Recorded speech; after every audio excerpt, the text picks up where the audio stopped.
Dear ladies and gentlemen, dear colleagues, good morning.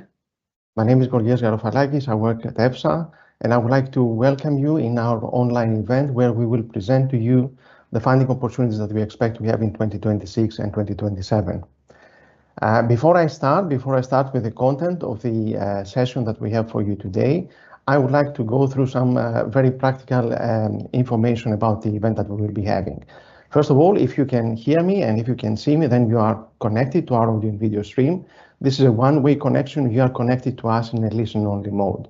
You will be able to ask questions. We have dedicated question and answer sessions in the two parts of the event, but these will need to be done in writing. The event that we are having will be recorded, and we plan to share the recording shortly after the event. I would like now to move on to sharing with you the agenda for the event. As I said, the event will be done in two parts. In part A, myself and two colleagues of mine, Donna Lucas and Anna Taseva, will go through the importance of scientific cooperation for the mission of EFSA, the main aspects of the financial mechanism that we have to support such scientific cooperation, and also go through the details of the focal point network, which is the main support mechanism that we have to collaborate with interested parties at member state level. This will take us about an hour, and then at 11 o'clock we will reconvene and we will start the second part. The second part will be devoted to presenting the funding opportunities for 2026 and 2027. And similar to the first part, it will also feature a dedicated question and answer part. We expect to close the meeting at 12:30. Now, I would like to highlight, you see it on the slide, and I will mention it at different occasions during the event. The information that you will see about the forthcoming calls is something that you should take as tentative. For most of those calls, we are still at a very early stage, at the ideation stage, so a lot of things can change until the call is actually published. The main message here is that if you are interested in applying in one of those calls, please consult the call as it will be published when the time comes.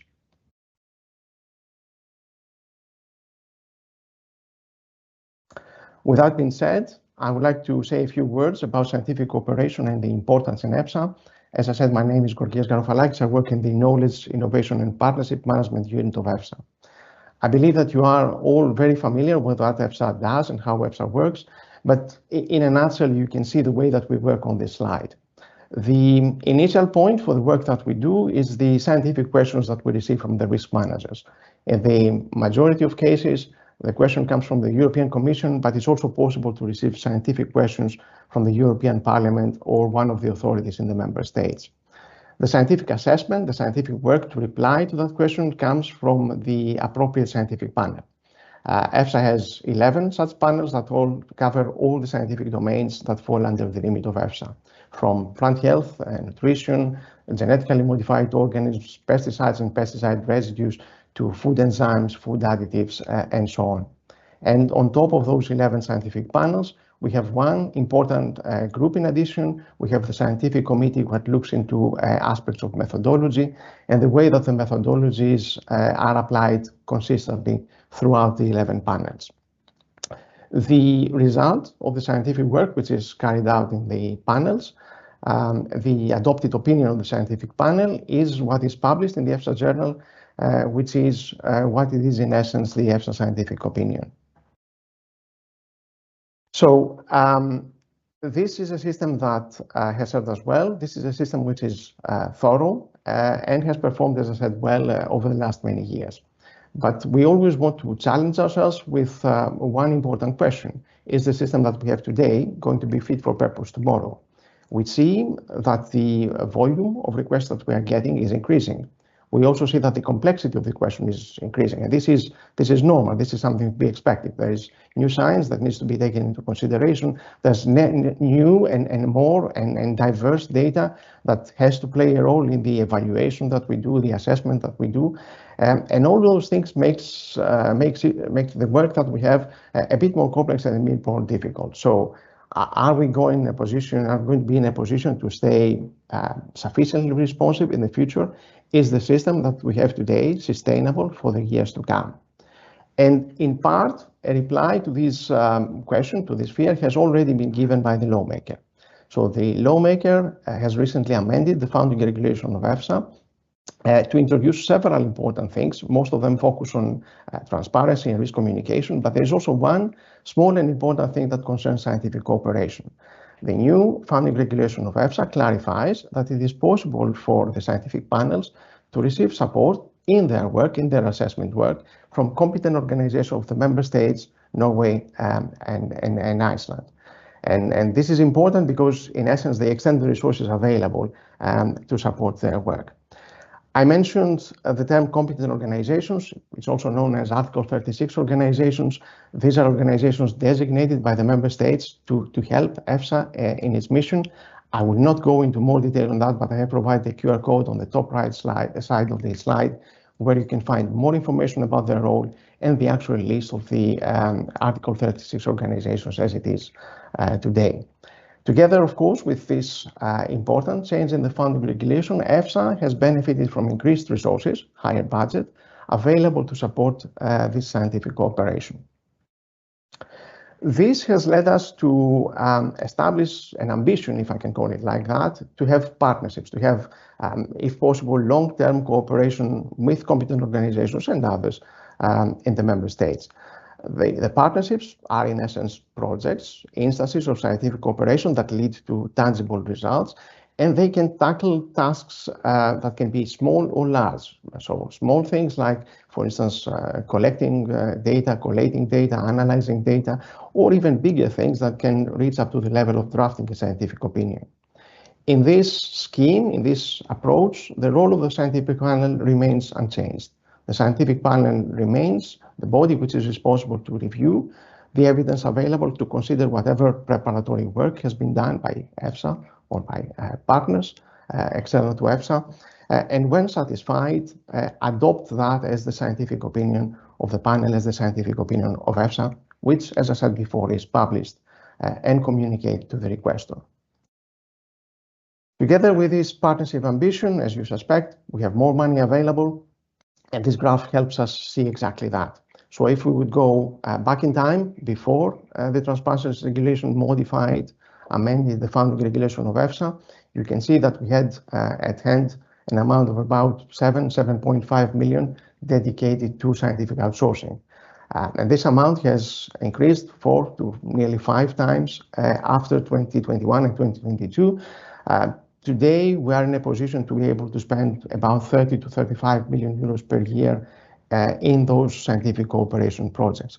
And we expect that this figure will remain approximately like that for 2026 and 2027. Of course, with launching bigger and more ambitious projects, one can see different trends in our outsourcing. We expect to have fewer calls, but now the calls will be bigger in terms of budget, and they will lead to projects of longer duration, possibly projects supported by consortia rather than individual organizations. So we also expect to see more organizations getting involved in the scientific work that we outsource. A question that we often receive from people that we talk to or from events that we attend is, how do we decide which tasks to outsource and which tasks to keep internally for the colleagues in EFSA to work on? And here you see 3 groups of factors that we consider. The first one, obviously, is the requirements of the mandate, the particular characteristics of the scientific question, the content, the timelines given there, the pointers to various data sources, etc. Then we always look at what is available at the country level, at the member state level. We try to see if there is an ongoing initiative that might be extremely relevant to the question that we have received, or maybe there is work that has been recently completed on which we could build on. And that advises us on the potential, on the interest, on the appetite for cooperation with the member states. And last but not least, we take into account the practical, the functional considerations. Do we have, for instance, enough budget to be able to afford the outsourcing? And do we have any internal deadlines that need to be met? Do we have gaps of knowledge or expertise internally that could, for instance, be supplemented, could be covered by external cooperation, and so on? And those 3 groups of factors allow us to decide on the resource mix that can be mobilized in order to address a given mandate. Another question that we get is what kind of themes we address in our calls, and the reply to that is easy. Everything that is under the remit of EFSA, from plant health and animal health that you see here, up to risk communication, for which I have not talked in any detail at all, but we also have calls that address risk communication issues.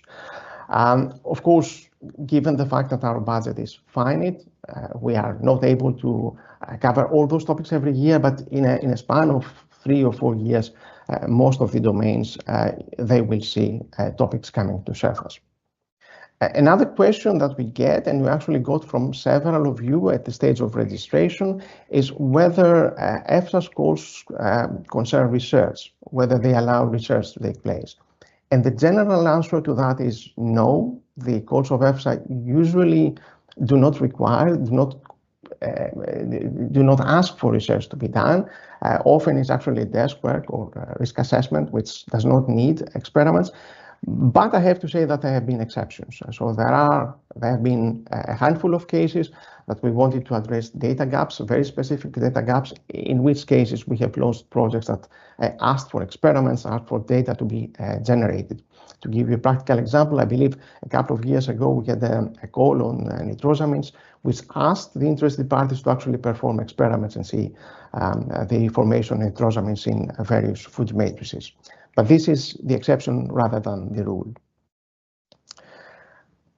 I would also like to take the opportunity to highlight that if somebody is interested in cooperating with EFSA, addressing and applying to calls is not the only way. You see all the procurement and grant supported tools that we have on the top right side of the slide, but there are also other things that would allow people to work with us, either as organizations or as individuals.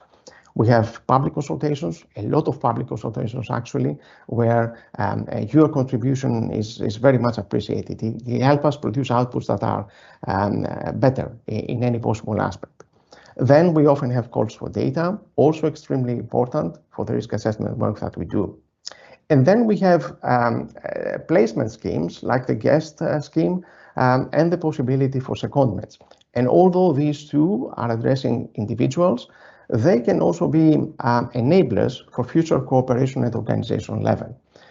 What I'm trying to say here is that if an organization has been able to afford to send some colleagues, a few people at EFSA, then cooperation between EFSA and that organization may become simpler, exactly because those people will have a very clear understanding about how EFSA works from the inside. We also have placements for trainees. We host about 120 trainees every year. So if you at the audience, you work in an academic environment, please do encourage your young graduates to consider EFSA as a place for internship. I think it's a very fulfilling experience. And last but not least, we cooperate with a large number of experts in our panels, the working groups that support the panels. And we also have an open, constantly open call about individual scientific advisors. These are people that work with us in their personal capacity, where we use them for their specific knowledge that they have when the need arises. So if you're interested in that, please do follow the link behind the QR code and apply. It's always useful. It's always great to work with knowledgeable experts. It's extremely important for us. I would like to close my introduction with this slide. It is the vision that we have, the blueprint as we call for food safety in Europe. We believe that if we have a sufficiently large pool of experts, knowledgeable, up to date with the recent scientific developments, keen and capable in performing risk assessment, coupled with institutions that also do perform risk assessment but are willing to also cooperate among them and also with EFSA, then this can lead us to establishing a common culture for risk assessment in Europe. And we think that this is a value, this is a principle that can actually support us for the years to come. I would like to thank you for your attention. I would like to close now, and I would like to pass the floor to my colleague, Donna Lucas, team leader in the finance unit, who will help us explore the tools that we have to finance this scientific operation. Donna, please, the floor is yours.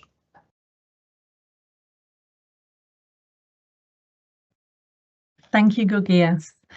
Yes, today I'd like to talk to you a little bit about procurement and grants and what those are and how organisations can apply for those opportunities.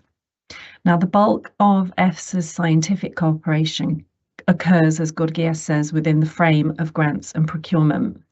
Grants and procurement envelope for 2026 is approximately 30 million, and the full list of calls for 2026 will be published in the EFSA website once they've been approved by the EFSA Management Board this month. Now, EFSA has tried to ensure that we have multi-annual grants and procurement plans that allow us to give predictability to member states to help you all understand what calls are coming and on what topics, so that potential partners are in a position to decide early what calls might be of interest for their organisations to apply to. If we look at procurement in particular, EFSA has two main routes to fund scientific work. The first one we'll look at now is procurement. Now, in procurement, EFSA will outsource some aspects of its scientific work in order to establish contracts with service providers for certain scientific tasks. Now, procurement procedures of EFSA must follow the rules of the EU Financial Regulation on procurement, and those rules set out a number of different procurement procedures which can be used by EFSA depending on whether certain conditions are met.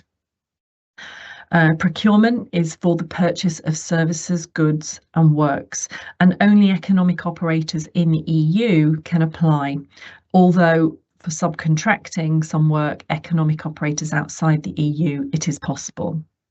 Now, the most frequently used procedure at EFSA to award contracts is an open call. So that would be for any services which EFSA needs to outsource, which have a value of above 143,000 euros. These procedures are published in the EU Official Journal, and they're open to all economic operators with EU access market access to apply. The other type of procedure that we would use is called the negotiator procedure. Now, these are usually of lower value, between 15,000 and 143,000 euros, and they are managed via a direct invitation to organisations that express an interest in being invited to the procedure. Now, for the offers received for open calls and for negotiator procedures, these are submitted and they are evaluated by EFSA on the basis of quality and price. Now, in some exceptional circumstances, we can also award contracts using a monopoly procedure. This must be duly justified and applies usually where only one economic operator can provide that service. These types of procedures are exceptional, and inviting only one tenderer for a call comes with very strict conditions for the use of that procedure. Now, all our procurement procedures will result in either a direct contract, which is for a fixed duration and fixed price, or it will result in a framework contract, which would have a maximum duration of 4 years, in which a price list is established at the start, and the services will be ordered progressively over the 4 years duration. Now, you'll see on the slide here, we have a couple of links embedded into these slides, which will be available to you at the end of the webinar. And there's also a reference to a very useful infographic that explains very clearly in layman's terms all the terminology around procurement. If we could move to the next slide now on grants. The second type of funding scheme which EFSA uses to support scientific work is grants.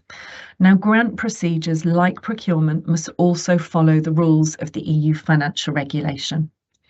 Those rules set out the type of grant procedure and the type of funding available. Now, it must be noted that EFSA may not award grants for any type of scientific tasks. The scientific tasks which may be funded through EFSA grants are set out in Article 4 of Regulation 2230 of 2004. This contains a list of tasks which EFSA may entrust to organisations who are on the Article 36 list. Now, most grants are put in place following an open call, which is regardless of the value. They're advertised on the EFSA website and also on the EU Funding and Tenders portal. This does not mean, though, that any organisation is eligible to apply for EFSA grants.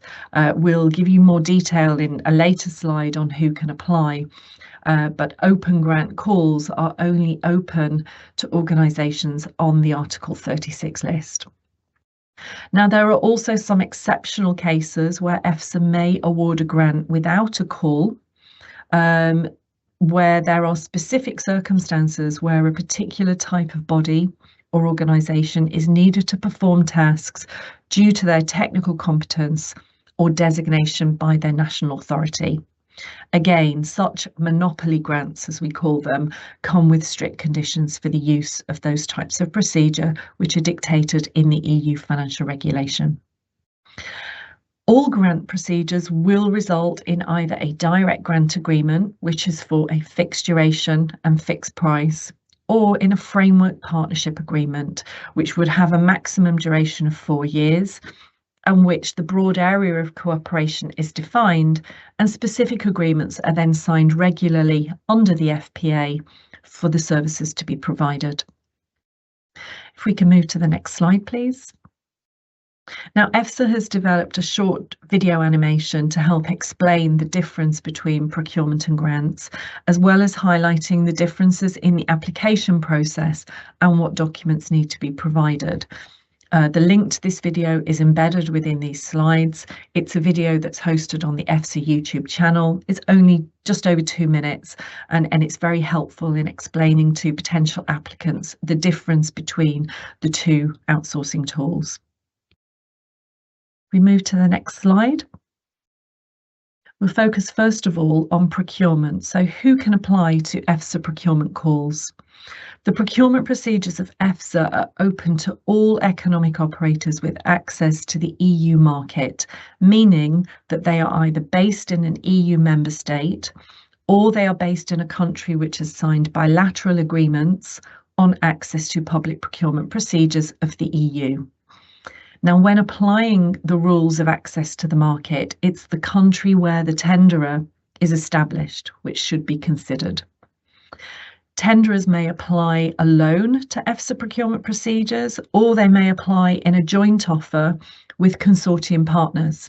And in this case, all partners will sign the contract, but they must all also have access to the EU market. Tenderers may also decide to involve subcontractors. Now, EFSA does not sign the contract with the subcontractors, and there is no direct contractual relationship between EFSA and the subcontractors. Subcontractors can be from countries which do not have EU market access for public procurement procedures, unless the particular call specifies a limitation on subcontracting.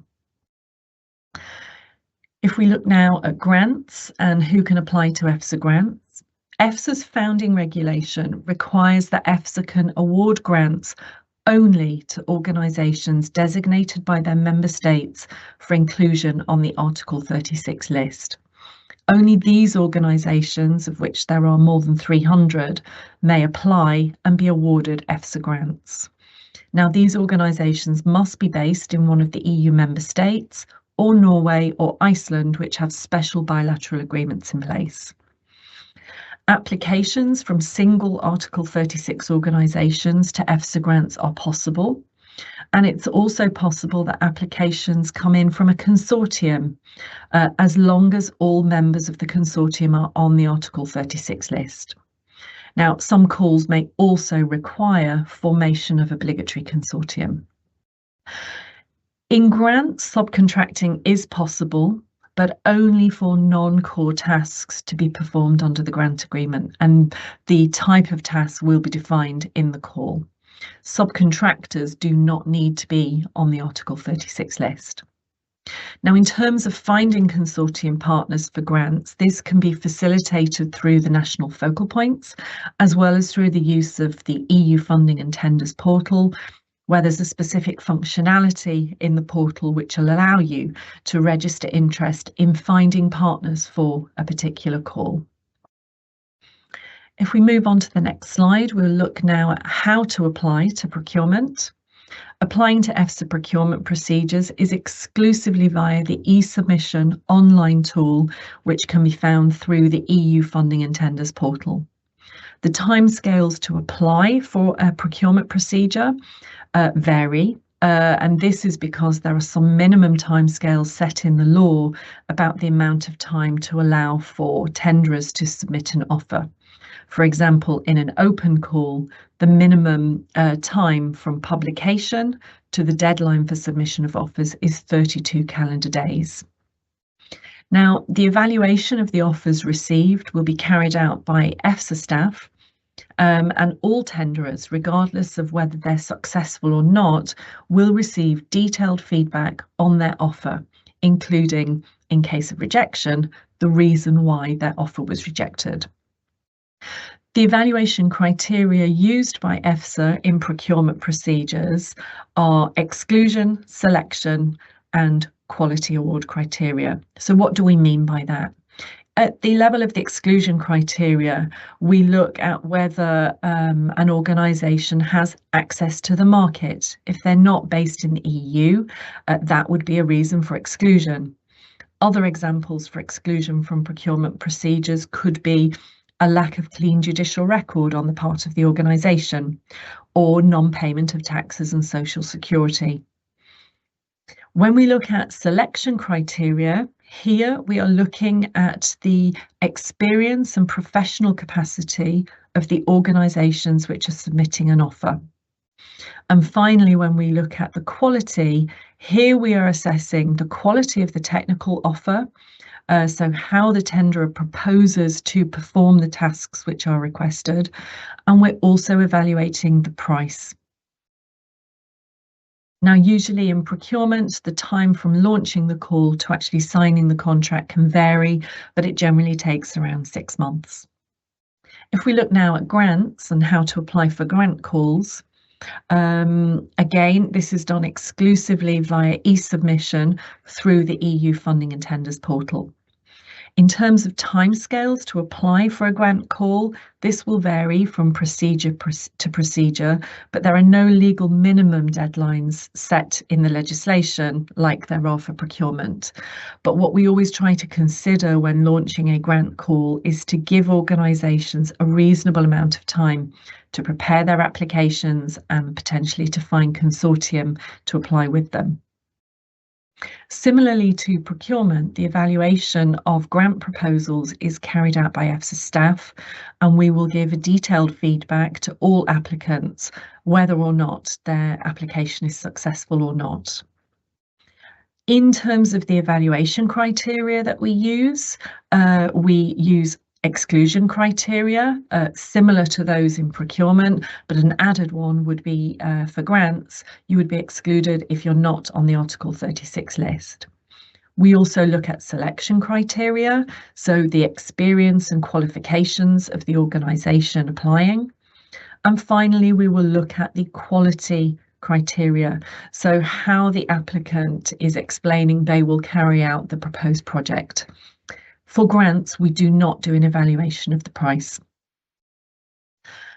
Now, for both procurement and grants, those who have applied will receive a detailed feedback letter containing the comments of the evaluation committee regarding their offer and their proposal.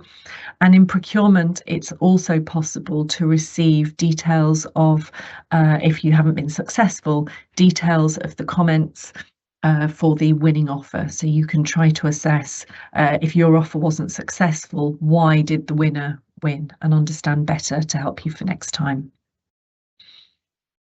If we can move to the next slide, please. Here you see a screenshot of the Funding and Tenders portal, and as well as finding all details of all calls on the EFSA website, the links to the call will take you to the Funding and Tenders Opportunities portal. And you can see here that we try to illustrate that you can see grants and procurement calls together. we go to the final slide, please. We've just included some information here for you on how to access the animation, which explains the difference between procurement and grants. We've also included the email address for the EFSA procurement team. So if you have any queries, you can email us directly. And we give here also the link to the EU funding and tenders portal. That concludes my presentation on the outsourcing tools that we have. So I now would give the floor to Anna.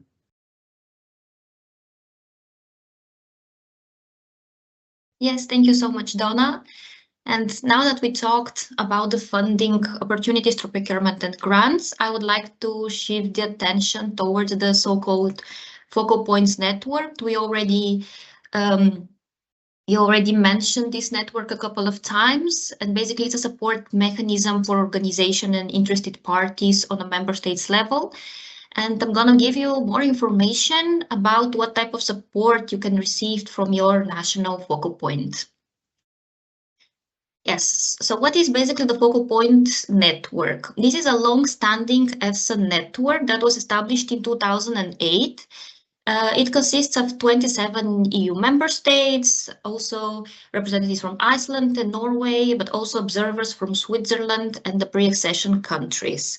The current operational framework operates between 2023 and 2027, and it deals with 5 work areas that you can see on the screen, including increased communication, data, capacity building, engagement, and information management, and support to scientific production.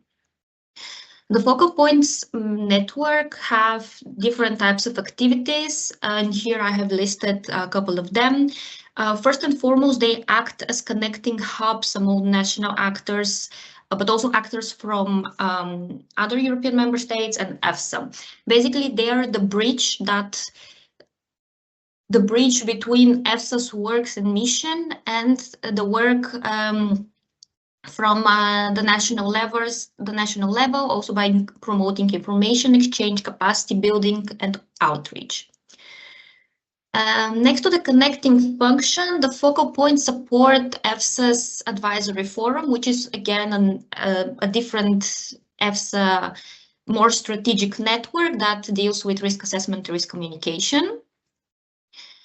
EFSA also, focal points also advise possibilities of cooperation that comes from EFSA to their national experts, and most importantly to the main partner, which is the list of competent organizations, or so-called Article 36 organization that I'm gonna go back in the next slide later. Also, next to providing advice, focal points disseminate activities and information on diverse topics concerning EFSA's remit, which Gorgias already talked about. It can include, for example, plant health, biological hazards, and many other topics. The focal points also promote trainings, capacity building opportunities, with the aim to raise the visibility and outreach to the member states. This is, of course, also the aim is to materialize in partnerships, networks, and consequent cooperation activities. Next slide, please. So now that we talked about what are the focal points, I'm gonna tell you what you specifically can, why you can contact your focal points and what type of information you can get from them. First and foremost, they are very knowledgeable on EFSA calls. So what type of EFSA calls are currently running, but also where to retrieve information on the calls and on the application process. Sometimes they can also support in the application process, but this is very case specific depending on the calls and also the application itself. Now, I already mentioned the Article 36 list. This is basically a list of competent organizations eligible for grants, as already mentioned. And basically the national focal points, they are the ones who manage this list, the application process, maintenance, updates, different changes. And they are very well aware of the rules and the criteria that an organization needs in order to be within the Article 36 list. So if you don't know if your organization is within the list, you can contact your national focal point, or also if you want to receive an EFSA grant, you can also need to be specifically in this Article 36 list. The next point is that, of course, focal point support organization in partners search. For example, if you're an organization that looks for partners on a project or an activity, you can contact your national focal point, who will then leverage their network in order to find potential interested partners. Next slide, please.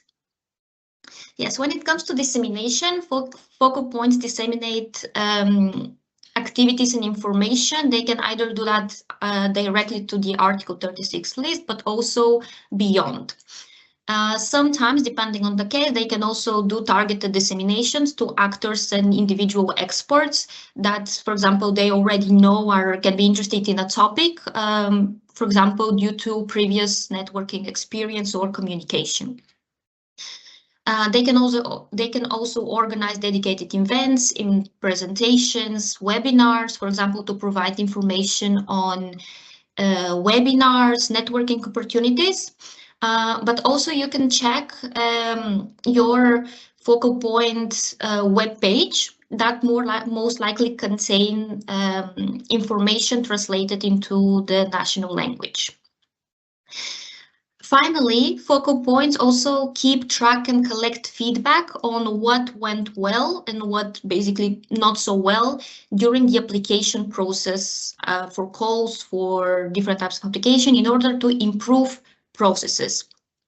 With this, they usually collect this information and they pass it on to EFSA in order to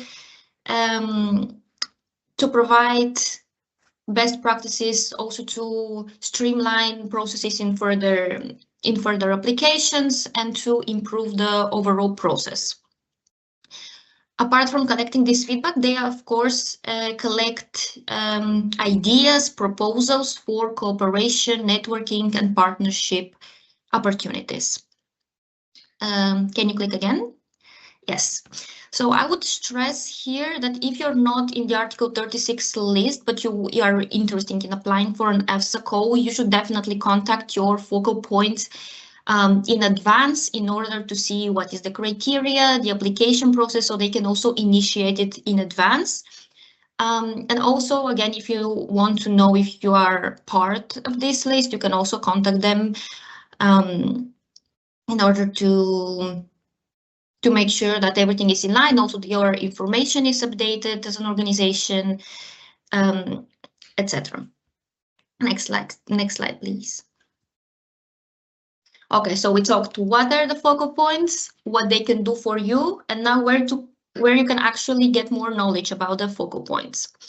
The EFSA website has an overall information about it. On your left side, you can also use the QR code in order to access this focal point infographic that is also available in many different languages. And on the right, if you scan the QR code, basically you will be directed to the EFSA webpage with a country map, where there is more information about the national focal points, their member, email, webpage, etc. So if you already know who your focal point is, that's great, wonderful news. But if you are also interested in a topic or a project, EFSA call, etc., just feel free to contact them. And again, if you are not aware of who they are, I would say the first stop is maybe to see EFSA's webpage, and then also your national focal points webpage. With this, I conclude my presentation. I'll give the floor back to Gorgias, and if you have any question, I am open to answer.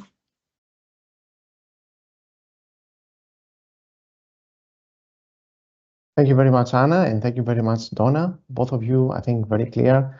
And I believe that your messages have been clear and very helpful to the audience. You might have seen the Q&A chat functionality has been enabled, and I see already some questions being submitted there. So I will start with the first one. There is a colleague from the audience that is asking what are the criteria to select between grant and procurement procedure. And indeed, I mentioned what are the criteria or the factors that we consider if we are going to outsource something or not, but I did not specify the criteria that would allow us to decide between grant and procurement. Donna, I think that you mentioned the two different mechanisms, so can I pass this question to you, please? Yes, thank you, Gorgias. While there is not a fixed and rigid list of criteria to make that decision, a number of factors come into play. Essentially, if we look at grants, we have a limited pool of organisations that may apply for EFSA grant calls. So when we're making the decision on how to outsource the services that EFSA is looking for, of course, that comes into play. Now, EFSA can only award grants for scientific tasks which are set out in Article 4 of Regulation 2230. So already there we have a limitation on what tasks can be awarded through grants, what tasks can be outsourced through grants. So that's one factor that we take into consideration. What is the scientific task, and is it in the list of tasks in Article 4 of that regulation which can be outsourced? We also look at the pool of expertise that we have on the Article 36 list. So when organisations apply to be included on the list, they are asked about their field of expertise. Now, it could very well be in looking at that, we see that there are organisations which do not have the qualifications or expertise that might be necessary for that particular task. So that could also be an influencing factor in us opening up those services to a procurement procedure so that we could choose from a wider pool of organisations which may apply. To conclude, we don't have a fixed list of criteria. It's decided on case-by-case basis, taking into consideration a number of factors. Thank you, Gorgias. Thank you very much, Donna. I'm looking at the questions that have been published in the Q&A chat, and I think that you will be busy for a while. So I'll read the second one. Is not exactly a question, is rather than a comment. It reads, please consider significantly extending the deadlines for submitting offers or proposals. They are almost always too short and make it difficult for teams to submit offers, proposals under favorable conditions, especially when forming a consortium. It is a big hurdle. Now, I take that as a comment, but I recall in your presentation, Donna, that you said that there is sufficient publicity given to the calls and also some advance notice, a plan of the calls that we plan to launch. Would you like to comment on that before we move to the next one? I'll give you the floor, please. Thank you. Yeah, I mean, in addition to this webinar today, and publishing the list of calls, both procurement and grants, which are coming for 2026. We'll publish the list for the full year. So some of the calls that will be launched are for latter half of next year. In addition to giving that form of notice, what we will also do for the procurement calls is publish something called a PIN, a prior information notice. And that is a notice published in the EU official journal in advance of the actual launch of the call to alert the market that there is something coming in due course in that field. So it's very useful for potentially interested organisations to go onto e-tendering. Tenders Electronic Daily is the website, and you can register with different codes against the areas of expertise that you may be interested in order to receive notifications about calls in procurement which EFSA is planning to launch. As I said, for procurement there is a legal minimum of 32 calendar days in which we have to leave the call open from launch to receipt of offers.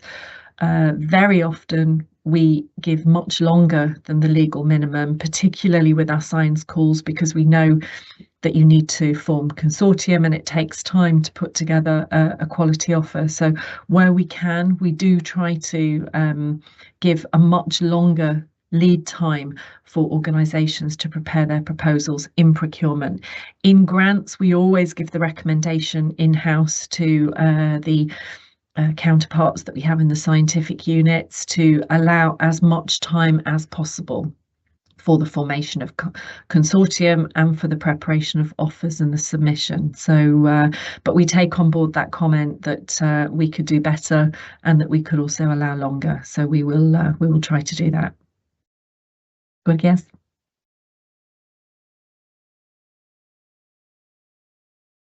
Yes, thank you. Thank you very much, Donna, for these clarifications. Indeed, it's something that we listen to and we will try to do the best, always respecting, of course, the constraints that we might have with regards to the scientific needs behind the codes. I see another comments, last question, but I also see two questions regarding the practicality. So maybe I can address those first. So there is a colleague that is asking if we will provide the presentation, the slides after the event, and another one if we will provide the recording. The answer to both of those questions are yes, we will do that shortly after the meeting. We need some time to clean the video from any position, whatever. We will need a few days from that. So either a little bit before or a little bit after the holiday break, we will do both, and we'll announce that on the website of EFSA at the place that you saw the announcement of the event. I will then read the comment about the administrative documents. It reads, there are many administrative documents to provide compared to other codes funded by the European Commission. Why is this? Would it be possible to reduce the administrative burden? I understand that this is a question that comes frequently to us because we have a different framework that we operate. Donna, can I also pass this to you?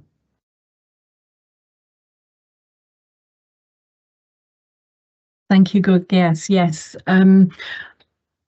I would say that EFSA operates under rules which are identical to the European Commission, that is the EU financial regulation for both procurement and grants. So the documents that we request for those calls are identical to the ones that you would be asked to provide if you were applying to a grant of the European Commission or indeed a procurement procedure of the European Commission.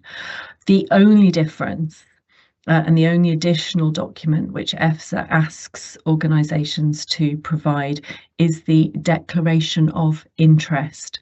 So that is specifically to assess the potential for conflict of interest in relation to the organisation applying to do the work, their background, and any interest that they may have on whether that is in conflict with the procedure.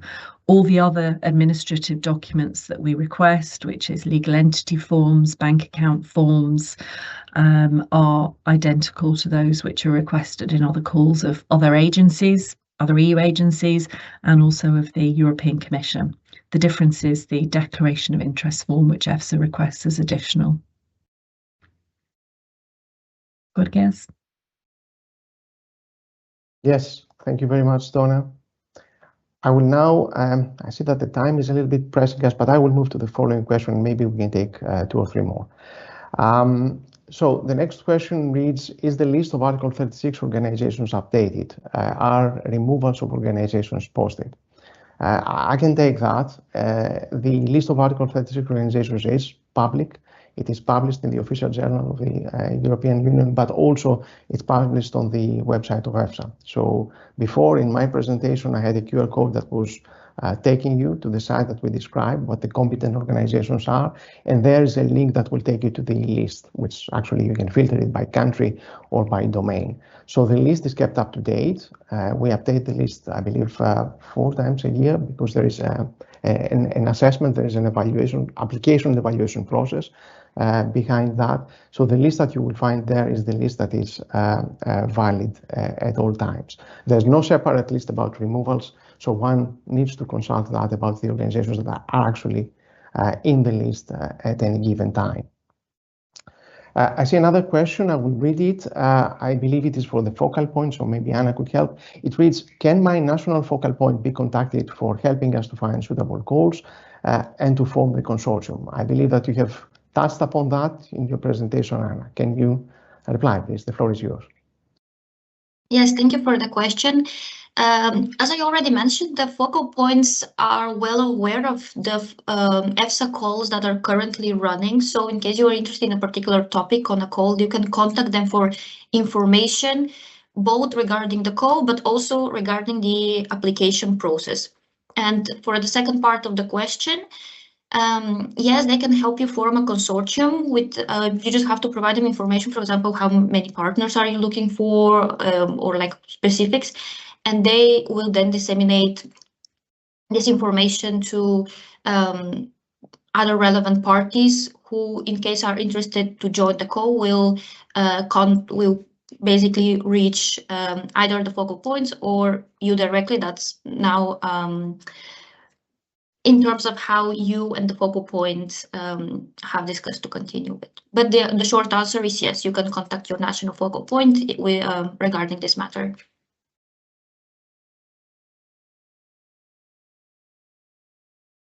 Thank you. Thank you very much, Anna. I will read the next question. It is perhaps a detail. I'm not sure if we will be able to address in detail, but I'll go through that and then I will consult you, Donna, as well, because I believe that you can help with that. So the question reads, funding for coordination is often not taken into account in published calls. Would it be possible to take this into consideration? And I can say here that I recall a lot of discussions, some of them even at advisory forum level, specifically regarding that. But I also know that when we calculate the budgets behind the calls, we take into consideration all aspects of the work that the partners will do. I'll ask for your help, Donna, if you want to get a bit into detail on that, if you feel that is needed, please. Thank you, Georgios. Yeah, in grants, we have two forms of funding which we generally used. One is funding based on unit costs around staff costs and the work that they do. And in that, the coordination, so the time spent by staff on coordination is work that's considered as part of the project and is indeed remunerated. Our second form of funding that we have is financing not linked to costs. Now, that is a form of grant which does not require the beneficiary to give detailed timesheets and breakdown of the work that has been done per person working on the grant agreement. So also there, that provides opportunity for time spent on coordination activities to be remunerated. The difference there is that EFSA is not asking you to demonstrate through timesheets and detailed work logs what time has been spent on which activity. So indeed, coordination costs can be funded through the grant, and indeed we have examples of where they are. Thanks, Georgios.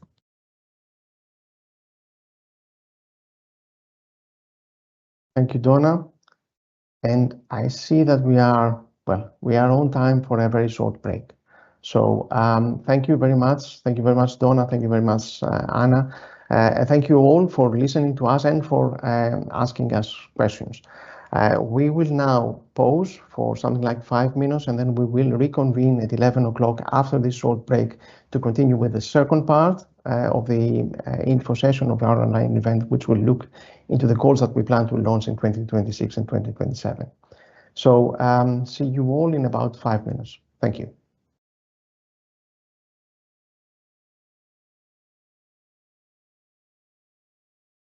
Dear colleagues, welcome back. If you are now connecting, if you have not attended the first part, then welcome. Good morning.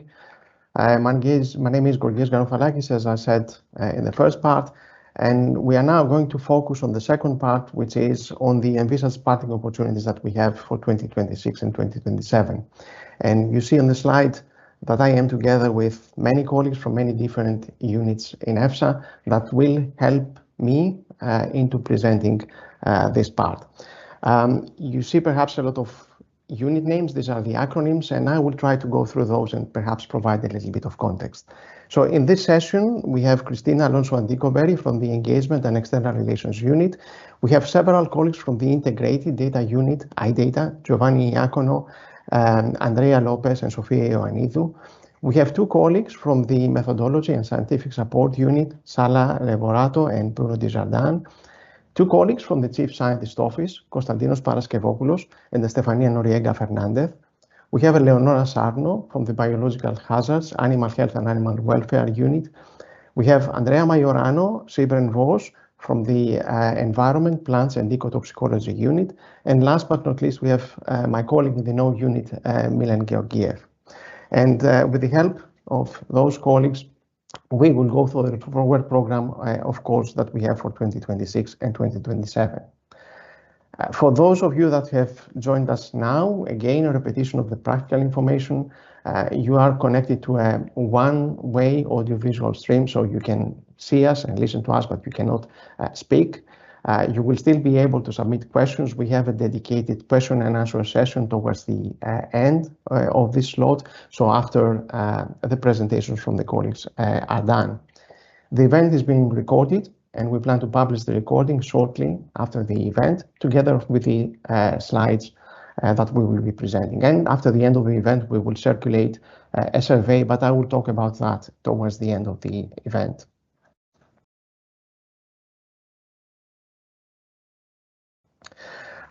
Before passing to the calls that we will open, a quick reminder that we have a large number of calls, I would say, already open. You see on your screen, you see 7 calls. You see the titles there. I will not go into detail. Some of my colleagues might refer to them because the work that is going to be covered there will affect the calls that they will launch. Some of them are calls for proposals, so they are only available for the organizations of Article 36. You can see them because they have a blue square on the left, and the other ones with the yellow square are calls for tender open to all financial operators in the European market.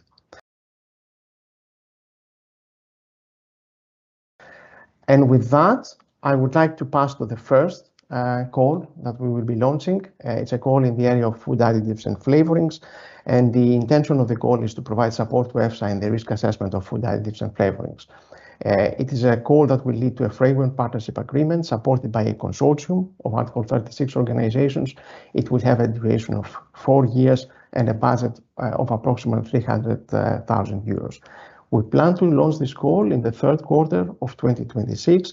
And the tasks that we will include there have to do with data collection and data collection from different sources. It can be from interested parties, it can be for food business operators or from the applicant dossiers, and perhaps a preliminary assessment of this data. It can also include the integration of results from literature searches in draft scientific outputs if there is a need for that.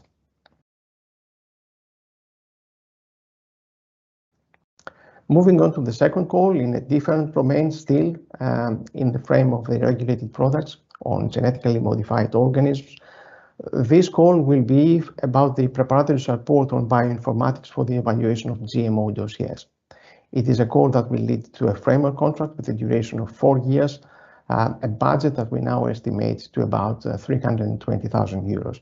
We plan to launch this call a bit later in the second quarter of 2026. And the objective of the project there would be to perform preparatory work on the completeness, compliance, and quality check of the bioinformatics analysis that are provided by the applicants in GMO dossiers, which is something that will support the work of the GMO panel. Typically, such bioinformatic analysis cover gene interruption analysis, allergenicity and toxicity analysis, celiac analysis, and horizontal gene transfer.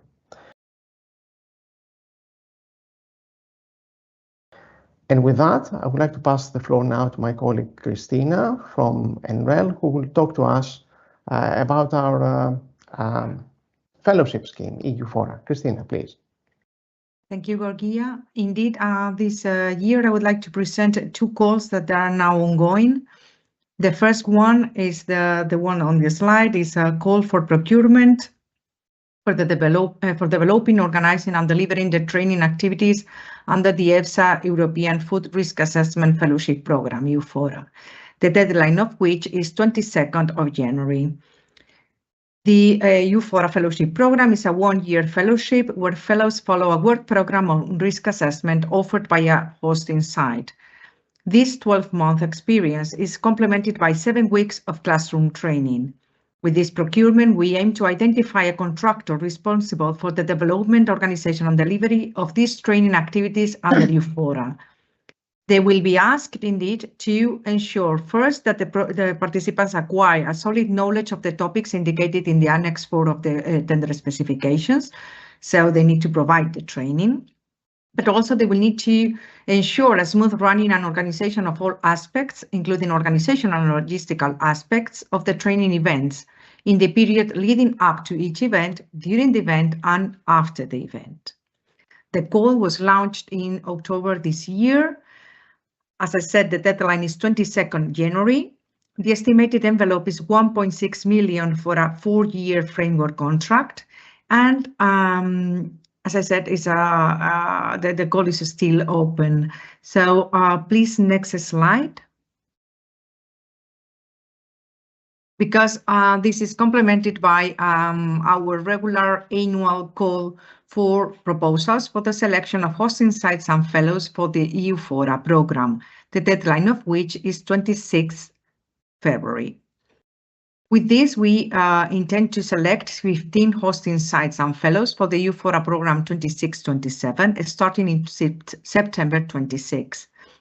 The call intends to identify consortia of only 2 Article 36 organizations from 2 different member states, Iceland or Norway. One acting as hosting site, proposing a work program for the fellow, and the second one acting as fellow sending organization, identifying a staff member to be trained. Please kindly note that application in consortium is mandatory for this call. The fellowship lasts for 12 months. The fellow remains a staff member of their organization, and they are released from the regular tasks to follow the program. Most of the work program is followed remotely, and the fellows, however, the fellows will be asked to spend a minimum of 3 months at the hosting site. Of course, the fellow, the attendance to the trainings that are to be covered with the call for procurement is also mandatory. The next slide, please. The call includes, like last year, a list of mini projects, the Appendix A of the call, which can become part of the Fellows Placement project. They correspond to ongoing work in EFSA in various preparedness topics. However, it's important to note that the selection of one of these projects is completely optional. Opting to do so doesn't carry any special weight in the evaluation of the proposal. The call, the ongoing one, was launched early November 2025. The deadline, I repeat, is 26 February. The grant amount is 55K per grant per fellow, and the mechanism is direct grant. As you can see, we plan to launch, as per regular practice, again this call in November 2026 with estimated grant amount exactly the same, 55K per grant per fellow. Thank you, and I pass the floor to my colleague Giovanni. Hello, good morning. Now I will be presenting an upcoming call related to in the domain of omics for chemical grouping. So the main idea of this call is to build an automated system that searches online and so finds and downloads public gene expression data, which is also known as transcriptomics data, generated for food and feed chemicals. The next step after fetching this public data is to use together large language models, so generative AI and bioinformatic analysis, to group the different chemicals according to their mode of action and toxicity. So essentially using their genetic fingerprints, the gene expression fingerprints, to group similar profiles. And as the last step of this activity would be to compare these new groups, data-driven groups, with existing EFSA regulatory groupings to refine and support chemical risk assessment. All these steps essentially are in line with the strategic objective of EFSA 2027 strategy of having wider access and broader exploitation of data and analytics. This call is foreseen to launch in February 2026. It has a budget of 500,000 euros, a duration of 24 months, and it will be in the form of a procurement. Thank you for your attention, and now I leave the floor to the next speaker. Hello, good morning. So the project I'm going to present is called the Strategies for Grouping Chemicals. So why we need this project? A bit of background. So chemical grouping is a key component of cumulative risk assessment, which means assessing combined exposure to multiple chemicals rather than looking into each chemical in isolation. And in this context, at EFSA, we already have well-established criteria for grouping chemicals, but the actual implementation of cumulative risk assessment is still a bit challenging. And the reason for that is that the data that we need is often structured and not easy to retrieve, but also because different food domains are currently using different approaches. So overall, the goal of this project is to try to streamline and harmonize the implementation of chemical grouping to support cumulative risk assessment. Now, to achieve this goal, the task of the project will be, first of all, to map the current and future needs across the various EFSA domains, then to identify the available data types, data sources, but also the methods that are relevant for chemical grouping. And finally, to identify the key aspects that needs to be considered for an efficient collection and also appraisal of this data. Regarding the outcome, the project is expected to deliver two main outputs. One will be a compendium of needs and data and existing approaches, and then proposals, recommendation for the future implementation of an operational strategy. So overall, this project is considered an exploratory phase, and then the outcome of this work will feed into a follow-up project that will focus on the actual implementation of an operational strategy, ideally using automated solution to support chemical grouping for cumulative risk assessment. So the call will be launched most likely around February next year. The project will run for 1 year under a procurement, a direct contract, and has a budget of around 400K. And with this I finish, and I give the floor now to Konstantinos.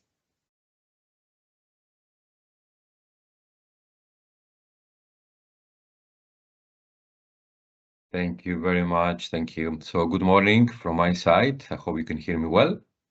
So yeah, the next project calls are within an emerging area of regulatory science, that of microbiomes.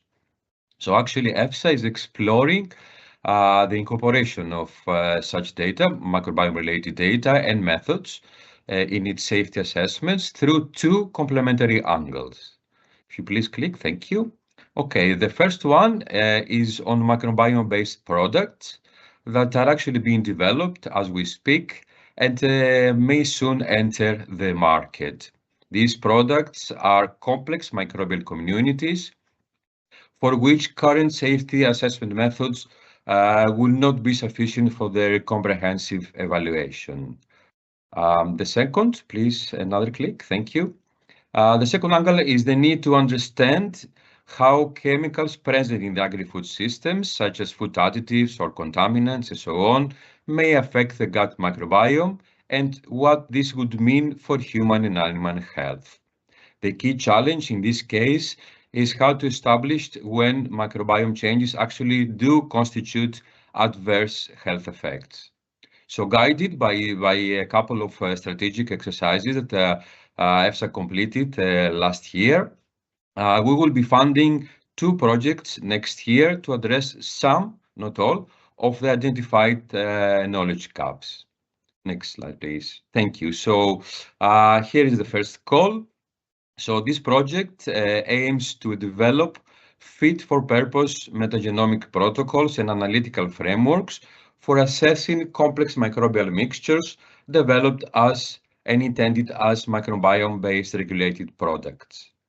What we're looking for in terms of tasks is actually to develop standardized workflows from sample preparation all the way to sequencing and data analysis to enable species identification, taxonomic characterization, and relative abundances. Also, to create appropriate bioinformatic analysis pipelines that would enable the screening in terms of their safety of those microorganisms in those products, such as identifying pathogens, antimicrobial resistant genes, and other safety relevant features. Eventually, the aim being to deliver a practical risk assessment implementation framework. The expected deliverable for this project is actually an integrated methodology that would address a short-term risk assessment need for regulated products as feed additives, while building the foundation for a wider adoption of metagenomic approaches in EFSA's risk assessment areas. This is a 2-year direct procurement with a budget of 1.25 million, and it's planned to be launched by February of next year. Next slide, please.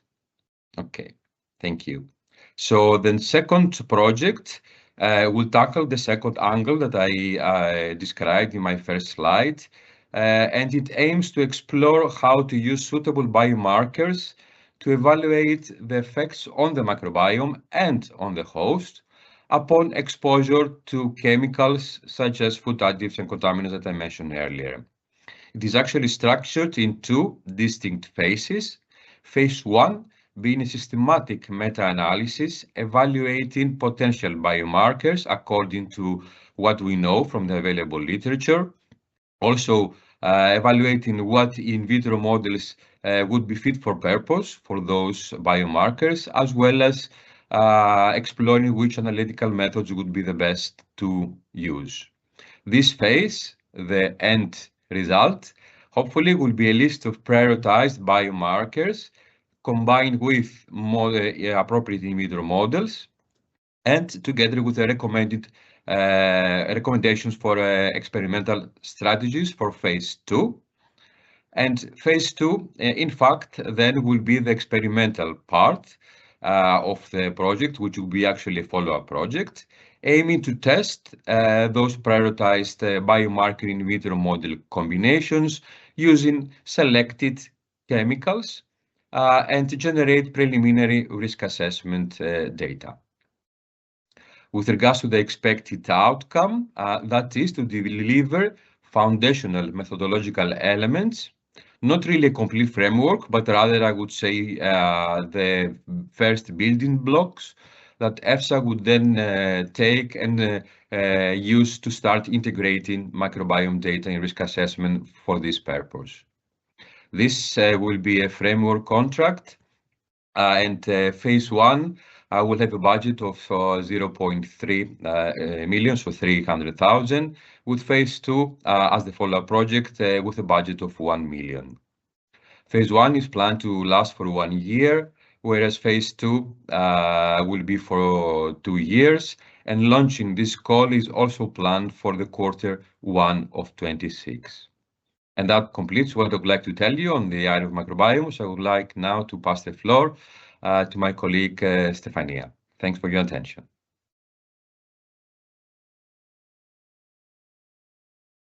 Thank you very much, Costa, and good morning, everyone.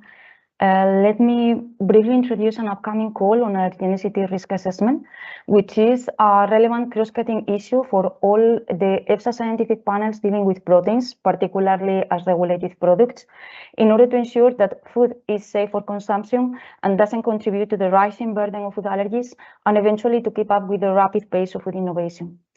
It is noteworthy, though, that current strategies for allergenicity risk assessment still rely on Codex Alimentarius guidelines from 2003, which do not necessarily reflect the latest scientific advances.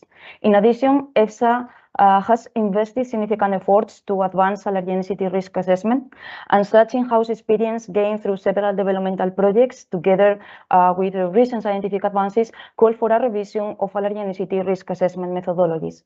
And this is also to align with EFSA's strategic priorities on quality, efficiency, and preparedness within risk assessment, and eventually to remain fit for purpose and better informed decision making, which is a need that has been emphasized in the ongoing dialogue with DG Santé on allergenicity of innovative proteins. Next slide, please. So in this context, EFSA will launch an open call for a procurement procedure by next March, and the direct contract will run for 39 months with a budget of 1.3 million euros. The project is intended to support EFSA in the design of a novel strategy for fit-for-purpose allergenicity risk assessment, and it foresees the development of, first of all, an open in silico prediction tool for clinically relevant cross-reactivity, which will be supported by a curated allergen database ranked according to clinical relevance, and will integrate phylogenetics analysis, sequence homology, and structural similarity. The project also aims to develop an open source in silico prediction tool for de novo sensitization, which will be based on the protein binding capacity to antigen presenting cells and other aspects such as molecular patterns informing on potential sensitization capacity. A key feature of both in silico tools will be the automated appraisal of the predictions to aid decision making, and it is also envisaged that the in silico predictions will be validated with experimental in vitro and in vivo data. Moreover, future prospects for in silico tools will be explored in order to account for the impact of factors such as protein digestibility, food matrix, or processing on protein properties and their allergenic potential. Based on this, the project aims to estimate thresholds of allergological concern and to design a systematic tiered or stepwise approach for allergenicity risk assessment, including a decision-making framework with defined criteria or scenarios triggering each of the tiers. Eventually, this novel strategy will enhance the reliability and speed of allergenicity risk assessment, support process simplification and harmonization, and ultimately enable better informed decision making. Thank you very much for your attention. And now I will pass in the floor to my colleague, Eleonora.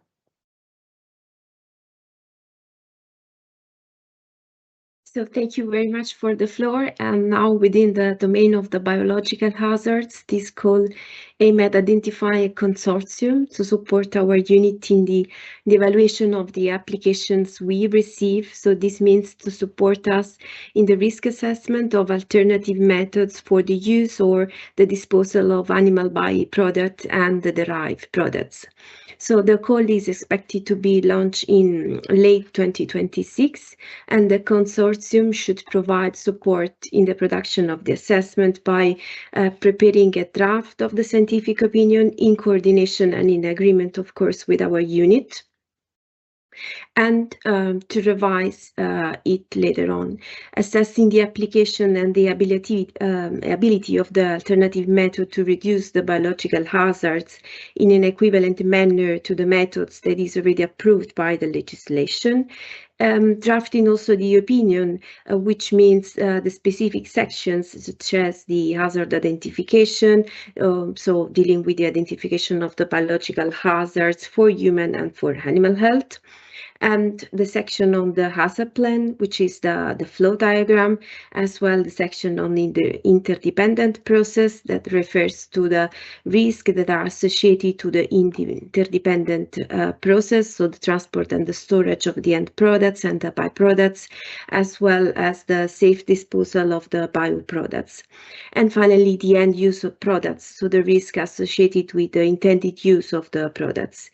And if necessary, also to integrate the outcome of the public consultation into the draft of the opinion. So the consortium should support EFSA also in identifying missing data, so data gaps that need to be further requested to the applicant. And again, preparing the opinion versioning, addressing the comments also received by EFSA and by its working group, and dealing with all the comments that we may receive from the public consultation. So the expectation is 1 service agreement per application, with an average of 3 services per year, per each year of the 4 years that the contract lasts, and the estimation is about 0.5 million. So that concludes my presentation, and I will now give the floor to Andrea.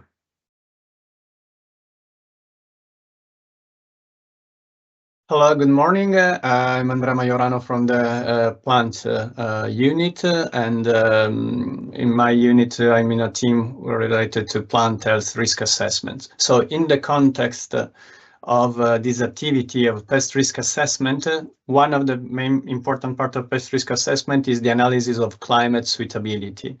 And so this is why we are launching this grant, which is divided into 2 lots. And the main objective of the grant is to develop, develop or integrate and deploy in our EFSA cloud-based platform new or existing generic models. This is divided into 2 lots. So the first one is about the development implementation in our platform of generic physiologically based insect population dynamic models. And the second is about generic correlative and process-based models. Here in the second lot, process-based, we mean models that are not quantifying the population like for the first lot, but are still based on the co-physiology of the organism. For this grant, we include also the possibility for subcontracting IT for IT tasks. This because basically those 2 grants have 2 main elements. One is a more scientific element, which is ensuring that the model, the scientific part, that the scientific model is correct, and the second is the implementation in our platform. The call was already launched a couple of weeks ago, and the deadline for presenting a proposal is the 22nd of April. For the lot 1, there are 350K, and for the second 400K for a time frame of 36 months. Second slide, please. This other opportunity is related to the platform platform where the previous 2 models is based. So in EFSA, we have this cloud-based platform based on Databricks. On top of this platform, a specific platform which is called SEED, which stands for Spatial Explicit Environmental Data, was developed to enhance the Databricks for the use and visualization of geospatial data. And so the project will be finished next year, and so we need to ensure for at least 44 months, we want to ensure proper support and maintenance of this platform. One important element is the fact that we are not looking for support for the underlying platform, Databricks platform, because this is already granted by our data colleagues, our architects. But what we mean here, we are referring to the scientific. What is the scientific development on top of this platform? That is ensuring that the models, simulation models, analytical pipeline works correctly. And this is already launched. It was launched a couple of days ago, and the deadline for sending a proposal is the 23rd of February, and the procurement is of 550K, and it is a procurement. Then next and last slide. So again, on the domain of plant health and plant health risk assessment, this is more generic. This is for informing you about potential possibilities related to next year. So in our research, in our activity of pest risk assessment, very often we have the need of covering what are information gaps, data gaps, and so based on specific organism, we will launch for sure, as we already did for other organisms that you can see listed here in this slide. We will launch grants to conduct research on specific topics related to the organism for which we are developing a pest risk assessments. So you will have more information next year. For the moment, there's nothing that is launched. The organisms are based on the recent mandate that we received from the European Commission. So I finished with this slide, so I give the floor to my colleague Sibren. Thank you for your attention. Thank you, Andrea. So good morning, everyone. I am Sibren Vos. I'm team leader of the team dealing with plant health monitoring within the plants unit in EFSA. Our main work is to support the EU member states on the preparedness to plant health threats to the EU agriculture and EU environment, and we do that through two different ways. We have a whole program on early warning that is including the horizon scanning activities, where we alert the European Commission and member states on emerging pests and on emerging threats that have not yet occurred in the EU, but we as well provide support to early detection of plant pests in the EU, facilitating basically systems for timely detection of union quarantine pests. And it is in this context that I am presenting this funding opportunity that has been launched already. And here, this is basically to support the early detection of union quarantine pests in the EU, where earlier we detect the pest, the more chances we will have to eradicate the pest if found.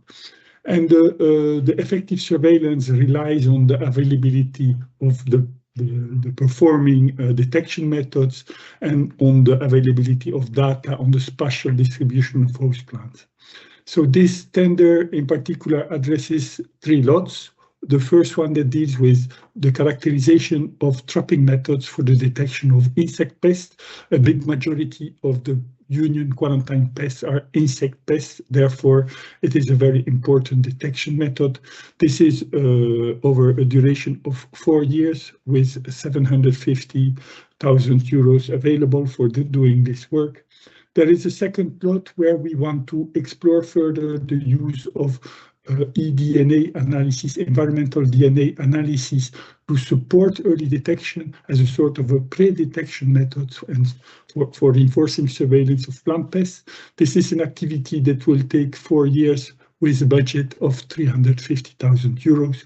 And the third lot is about remote sensing technologies, the use of remote sensing technologies for identification of host plants in the territories, and also for using remote sensing as a pre-detection method for supporting the detection of plant pests. So this is a duration of 4 years again, with a budget available of 500,000 euros. Those 3 different lots have 4 common objectives. The first one is about making the state of the art of the knowledge, making a review of all the information that is available out there, and then try to integrate that information that is there, identify what is useful and what can be used and implemented in the field of surveillance to support the planning and the design of the surveys. And this is sort of a methodological approach that has to be developed. And then the third part of this activity for each one of the lots is case studies to be developed for demonstrating the real application of this planning and design of the surveys, integrating these methods. And the fourth part will be focusing on dissemination of the work and training of the member states in the use of these methods. Of course, this call is completely in the context of knowledge transfer. We don't want to do research. There is a lot of work out there that is available, but it is not tailored to the use for plant pest surveillance. And therefore, we want to focus here on knowledge transfer. So overall, this call is now open. We hope to receive your offers by the 26th of February 2026, and it will last for 4 years in the form of a framework contract. Next slide, thank you. This one is again in the context of the support EFSA is providing to the member states on plant pest surveillance. We have prepared a pest survey toolkit with a whole series of documents that include pest survey cards, that include statistical tools, that include guidance documents, and a big database. So what we wish with this call is to embed all this information within the EFSA IT infrastructure to allow us to have a dynamic environment where we can keep updated all the information of all this scientific information for all these different pests to better guide the member states in the surveillance. As well, in this new environment, in this platform that we want to develop, we wish to transfer all the statistical tools that we have developed for this project, and we need to revise the user interface. So this work will be developed and delivered following the agile methodology that is applied in EFSA for the integration of this toolkit within the EFSA environment. So it's in the form of a framework contract. We intend to launch this framework contract in January 2026. Its value is approximately 1.2 million euros for a duration of 48 months. And we wish to initiate this work already around the months of May or June. Next slide, please. And this one is the last one that I will present. It's still in the context of the plant health monitoring, but this is more in the context of the early warning and the support to the EU member states to preparedness to new emerging pests. And here we want to relaunch a grant that we have already in place now. We want to relaunch it as it is going to come to an end by the end of 2026 on supporting EFSA with the delivery of monthly newsletters on horizon scanning for alerting European Commission member states on the threats to agriculture and environment. And this consists mainly about the screening of the worldwide media of scientific literature and the selection of articles and the preparation of a monthly newsletter. This is going to be in the form of a simplified grant direct contract that is result-based. We expect to launch this opportunity in May 2026 for a value approximately around 650,000 euros for a duration of 48 months. And with this, I will pass the floor to Andrea.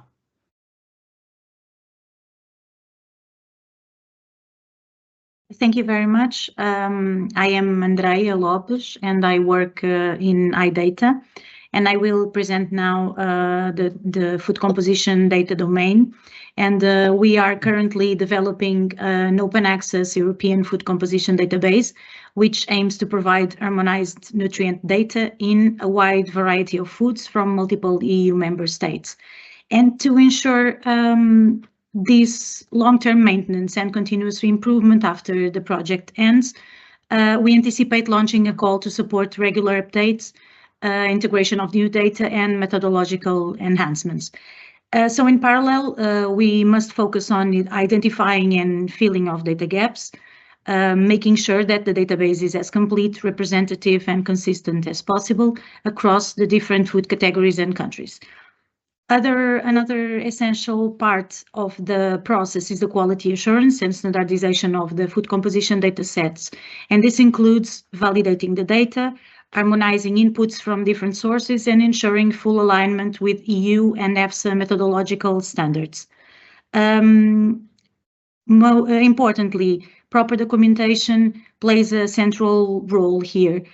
So it guarantees the traceability and transparency of the data, which in turn significantly improves the overall quality. Next slide, please. This call aims to identify Article 36 organizations in the member states that have experience in generating food composition data. Their involvement is therefore essential to strengthen the quality and coverage of the European food composition database. The selected organizations will be responsible for collecting missing or newly generated food composition data, helping to fill the gaps that have been identified, and adding data that is not yet included in the database. So this means that existing data will need to be updated, but also we aim to include newly data. They are expected to follow the published guidance for the generation of food composition data, carry out the necessary laboratory analysis, and provide the raw data directly to EFSA. The expected outcome is to support EFSA in maintaining and continuously updating the comprehensive food composition database by ensuring that it can be reliably used for the assessments across all relevant nutrients. This is a call that is foreseen to be launched in 2027 with an approximate amount of 300K with the duration of 18 months, and the type of contract is yet to be decided. So thank you very much for your attention, and I now pass the floor to Sofia. Thank you. Good morning also from my side. My name is Sofia Ioannidou, and I'm leading a team within the Integrated Data Unit responsible for the collection of all the scientifically structured data. I will introduce two calls for you, but before doing so, I would like to give you some background information, starting from the food consumption domain first. So at EFSA, as you probably know, we have developed since some years now a comprehensive database that contains data covering data surveys from different EU member states. So the scope of this, the call that I will introduce you, is exactly to maintain and keep up to date this database, because it is a core resource for risk assessment, enabling reliable estimates of consumer exposure to chemicals, microbiological and nutritional hazards across the EU. For doing so, can you go back please to the previous slide? Thank you. For doing so, we intend to collect, integrate and standardize the food consumption dataset, ensuring comparability across different countries, age groups and survey methodologies, which is actually aligned with the updated EU menu guidance that we are now in the process of developing. Next slide, please. So we intend to launch a call to support the national dietary surveys in compliance with this new EU menu methodology. And the call intends to identify national organizations with experience in this domain, in food consumption data collection, mandated by their governments to run a national-wide dietary survey. This will be done by collecting new food consumption data from a representative sample of the population, following the recommendations in the updated EU menu methodology guidance, and sharing this data with EFSA to update the EFSA Comprehensive European Food Consumption Database. The expected outcome is to support EFSA to maintain and keep updated this database, as said earlier, with detailed, harmonized, and high-quality food consumption data to be used for risk assessment purposes across the different domains. This call is planned to be launched in the first quarter of 2027. The available budget per country would be up to 500,000 K, duration 3.5 years, and it will be a procurement project resulting in a direct contract. So the next call that I would like to introduce is in domain of exposure assessment. So we have internally at EFSA developed and apply different methodologies to estimate population exposure to chemical hazards in food. And for doing so, we integrate concentration data with consumption data to calculate those exposure estimates for different population groups, considering, of course, variability across countries, age groups, and consumption patterns. The idea of this work is to support the EU risk managers and policy decisions makers by providing scientific evaluation for dietary exposure scenarios. Next slide, please. So this call that we plan to launch in the first quarter of 2027 has as an objective to identify national organizations from member states that have or can develop a food supplements label database and have experience in estimating exposure assessments to chemicals. The idea is that they support a pilot project that we will put in place on using food supplement label data in exposure assessments in combination with food consumption data from food propensity questionnaires. They will be sharing the food label data and present a case study on how to use them to improve the exposure assessments to chemicals from food supplements. The expected outcome is exactly to support EFSA in monitoring chemicals present in food supplements to enable more accurate risk assessment and derive recommendation at a pan-European level. As said, it will be launched in the first quarter of 2027. The available budget is of 400,000 euros and expected durations 24 months. The type of call is still to be decided. Thanks a lot for your attention, and I would like now to pass the floor to my colleague Milan.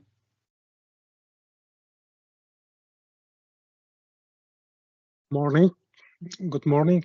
I'm Milan Georgiev, Scientific Officer working in the area of emerging risk and horizon scanning. And the project that we'll present, project idea, is the area of emerging risk identification.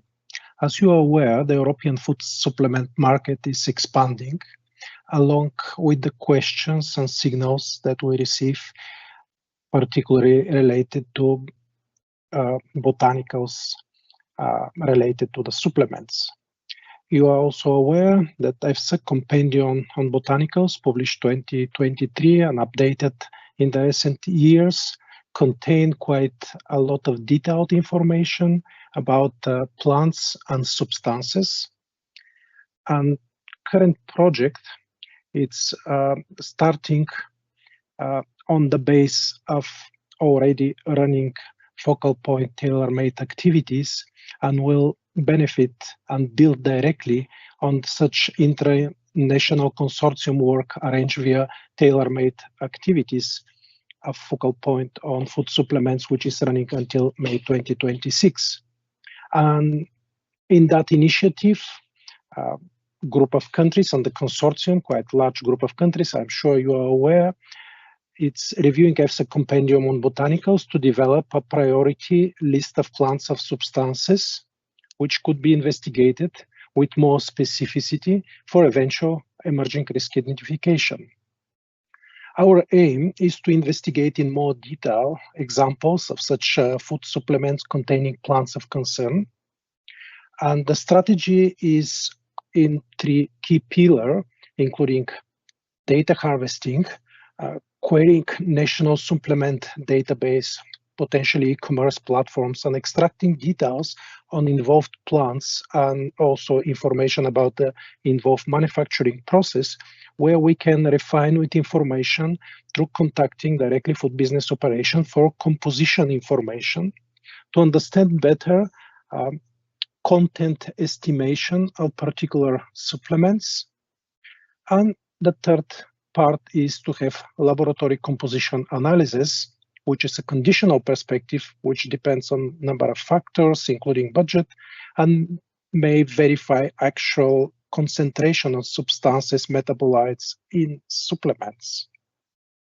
The work will support EFSA in emerging risk identification and eventually in further refinement and exposure assessment on some specifics.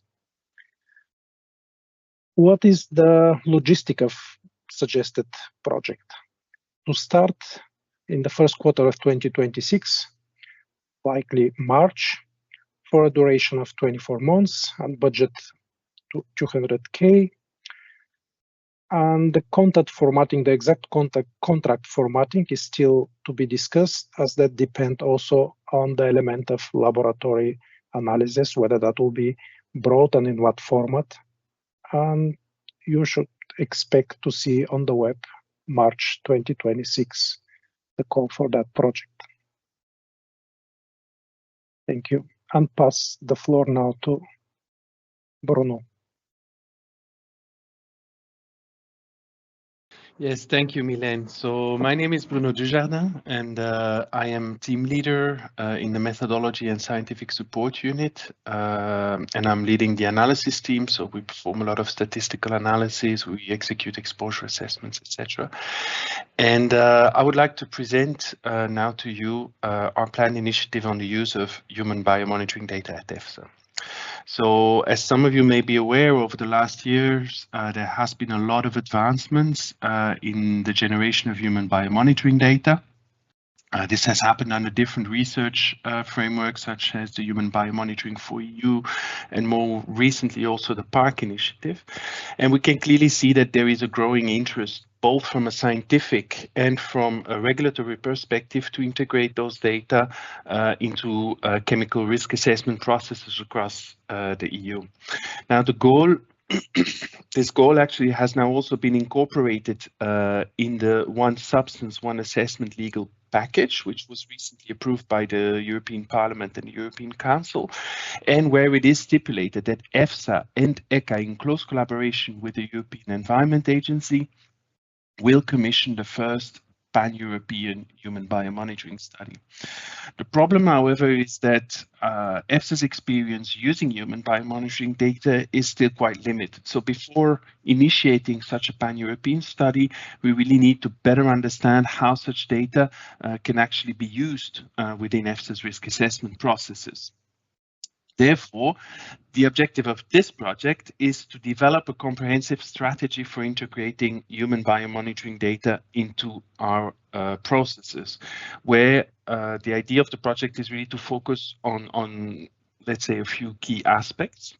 So first of all, what would be the best strategy to gain access to existing human biomonitoring data? So such data are privacy sensitive and therefore only available at aggregated level. But if we want to fully exploit those data, we really also need to have access to these individual data, and we need to understand how we could actually gain such access where possible. We also need to understand what are the assessment questions that can actually be addressed with such human biomonitoring data. Should we use such data only for prioritization purposes of our risk assessments, or should they just be used for comparative purposes between, let's say, the assessments that we perform and the assessments obtained with human biomonitoring data, or should we really go for this full integration of the data? And depending on those different assessment questions, we will also encounter different methodological challenges, and the idea there is again to investigate those methodological challenges and to explore how they actually can be addressed. All these aspects will have to be supported by some pilot case studies. And the idea is also that the recommendations coming from this project will then feed into the requirements of this future pan-European human biomonitoring study. Our intention is to frame this initiative as a procurement contract for a value of 600,000 euros. And ideally, this contract would be signed in the third quarter of 2026 with a duration of 2 years. That's it from my side, and I hereby pass the floor again to my colleague Gorgias.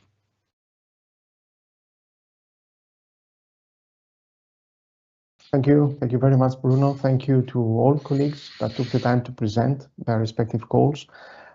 You see now in the chat, in the Q&A part of the chat, that the functionality is again open for the second part. So please feel free to submit any questions they might have. I see here a question that we actually had received in the first part, but it was just as we were closing the Q&A part. I'll go through that because it's an interesting one. So the question reads that regarding the national focal points, is it correct that also private entities interested in applying to a procurement call shall contact them to get support, for example, regarding the entity description? Do national focal points play a coordination role across possible proposals? So would they also merge proposals in the making, or does this go beyond their task? Now, this is very close to what Anna was talking about in the first part, but I can start with the reply and then pass the floor to Anna. So focal points can provide information to all interested parties, so public or private. That is not necessarily a problem. They do not have a coordinating role in the submission of proposals per se, unless, of course, all the applicants for some reason would like to end the focal point is involved. That would make sense, but that would be a very specific case. So no, they do not, and they do not participate also in the evaluation of the proposals, but perhaps it's better to pass the floor to you, Anna, if you would like to further elaborate. Thank you. Yes, thank you, Gorgias. You're absolutely right. They do not have this coordinating role per se. However, the focal points still have a very important role in especially dissemination of calls and proposals or procurements. So they have some relevant overview of what is currently pending. So therefore, I would still suggest for the organizations to contact the focal points and see what's feasible, and potentially they can also liaison with EFSA, with the focal points team, with related questions. Thank you. Thank you very much. Thank you very much, Anna. Very clear. I would also, I see a question about the EUFORA, but before going to that, I recall that another question that we had, and again, we didn't have the time to publish it, there was about the content of the course. So I think the question was if we can give examples of scientific course. I think that now, following the presentation of the course that we plan to launch in 2026 and 27, I think that the reply is, I believe, evident. So the vast majority, of course, do have a scientific content. Only a small percentage of them have actually laboratory relevance, if I can say so. So I think that now, indirectly, the question has been answered. I see the question about the EUFORA. I will read it. So regarding EUFORA, what categories of early mid-research fellows can apply? And I think that the first person to address this question is Christina. It's you. Could you take the floor, please? Thank you, Gorgia. Indeed. I'm not sure what the requester means with the categories of early mid-research fellows. So let's say that okay, according to the call, fellows can apply, or there's a fellow can apply, a member of a fellow standing organization, Article 36 organization can apply to the call. I remind everyone they need to apply in consortium with the hosting site. If they meet all the criteria in the selection criteria section in the call. So they need to have a minimum of a university degree or finished studies of minimum 3 years in relevant areas that are all listed as an example in the call. but in summary, all areas related to EFSA's work in general. Also, they need to have an English level of minimum B2 according to the European framework.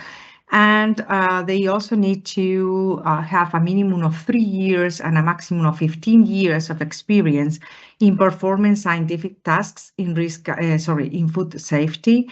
And here we consider food safety as a comprehensive term, including risk assessment, risk management, and risk communication in any of the areas under EFSA's remit. So if a fellow meets all these criteria, they can apply for EUFORA. In any case, if the question is not clear, if I haven't managed to clarify completely, please don't hesitate to contact us at EUFORA at efsa-europa.eu or to contact EFSA Procurement for further clarifications. Thank you.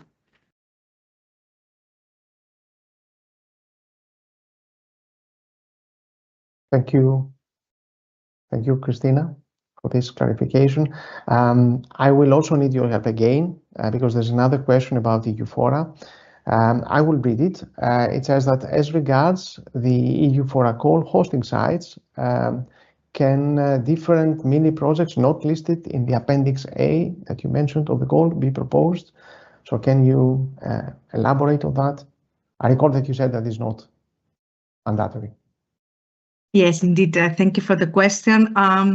That as per regular practice, hosting sites and fellow sending organizations can apply with any proposal they would like to propose according to this award criteria in the call. This list of mini projects in Appendix A is just a list of suggestions, let's say, from EFSA side, just to bring EUFORA a little bit closer to EFSA's needs for preparedness.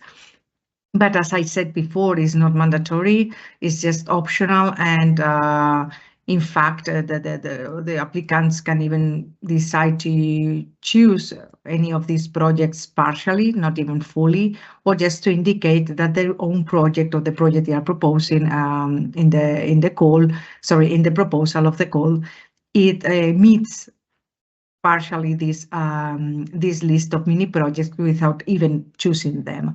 So as I said, it's just a suggestion for the applicants, maybe to give you an idea, to give you ideas if you are running out of ideas to propose a program, but it's not mandatory at all. And of course, you can propose any project you like to, just meeting the criteria in the core. Thank you. Thank you, Christina. Thank you very much. And I take the opportunity to remind to all the people that are attending this info session that when a call is published, within the call, there's a paragraph which informs the interested parties about how they can contact EFSA, how they can contact the procurement team that we have to ask clarifications on the published call. So if a call has been published, there is always some time available for interested parties to pose questions, and these questions are replied in writing and published on EFSA's website alongside the call. Sorry, not on EFSA's website, but alongside the call. Speaking about the modalities for applying, I see a question which reads, does contract direct mean procurement or grant? I can start replying to that. It's relevant to what Donna has been saying. So if Donna, you are there, I can pass the floor to you later on. But in brief, direct means that we are not talking about a framework agreement. We are talking about a contract where all the specifications are set in front between EFSA and the contractor. Donna, can I pass the floor to you if you would like to clarify? Yeah, thank you, Gorgias. In both procurement and in grants, we can have something which is known as a direct contract or a direct agreement in grants. And the direct contract or the direct agreement is for a fixed period of time and for a fixed price. Whereas you can have both in procurement and in grants an alternative contractual mechanism, which is known as the framework. In procurement, it's framework contract. In grants, it would be a framework partnership agreement. And those framework mechanisms are implemented usually over a duration of around 4 years. And orders are placed under the framework periodically when we know what services needed are required. Good, yes. Thank you very much, Donna. Very clear, as usual. I will go to the next, it's a comment actually, it's not a question. So somebody is thanking us for this information session. They find it clear and interesting and useful for anticipating possible responses. They also mentioned the webinars for certain calls once they are launched. We didn't go into detail on that, but indeed for some of the calls, especially if we are addressing a topic which we find that is new or perhaps more complicated than our usual call, we have information events where the colleagues behind the call are presenting the tasks that need to be carried out, and colleagues from finance also join this info session to explain the modalities for applying, but also the financial details that they apply to specific calls. So keep an eye for any future webinars that we will launch on specific calls. So thank you very much for your comment and for the opportunity to expand a little bit on that as well. I move on to the next question, which concerns, I believe, the presentation of Andrea from the iData unit. Will EFSA's food composition database be different from Eurofir's Food Explorer? Is EFSA planning to build a completely new database? Andrea, can you help us with that? Yes. So can you hear me well? Yeah. Give it a moment, because I'm not sure if give it try again, okay. please. I think now it should be fine. Okay, thank you. So EFSA's database will be an open access database. That's the main difference to start. And we are currently working with Eurofir and receiving data from the associated countries. Moreover, EFSA will launch the mentioned call to work closely with the countries by providing funding to the laboratory analysis in order to continuously improve the data quality. I hope this answered the question. Thank you. Yes, Andrea, indeed. Thank you very much for that. I see another question. I think I can tackle that. Are these the calls that are going to be open in the next 2 years, or are there some still pending that might be published? So this was something that was addressed by Donna's presentation in part, but also to some extent on mine. So these calls that you see here are the ones that we know at this point in time that we will launch at some point over the next 2 years. As I stressed at the beginning, this is based on information that we have now, so things can happen. So perhaps some calls can be delayed, or the titles or the content can be slightly changed. To the essence of the questions, if there are additional calls that will appear, yes, that is also a possibility. There are many things that can happen. So a call that we have presented now can break into 2 pieces, or another need may emerge for which we may decide to put some money aside for outsourcing. So yes, I will repeat that, and at the risk of being boring, what we're presenting now is based on what we know at this point in time. We will publish, as Donna highlighted, a list of calls that we will be launching over the next few months, and that list we also maintain the number of times per year. And this you will find it in the funding opportunities site on EFSA's website. I'm moving to the next one, which I see has already been replied in written. So the question was for the call on support to detection of regulated EU plant pests. Is it possible to apply only for one lot? And Sibren has already applied. Yes, you can apply to one or several lots as it best fits your interests. I'm moving to the next one. Again, this has been replied. Thank you, Donna. Is a list of these expected calls published on national website? And yes, indeed, the list will be published on the EFSA website in January. And as I said, this is a list that at several intervals during the year we updated with the information as things change in EFSA. Let me go through the list again, just in case I skipped something.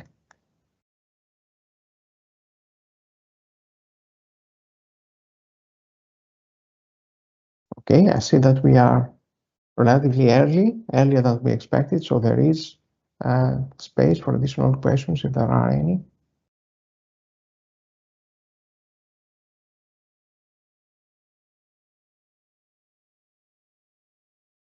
Okay, I see a new one just been posted. So it was mentioned earlier today that EFSA does not fund research projects per se.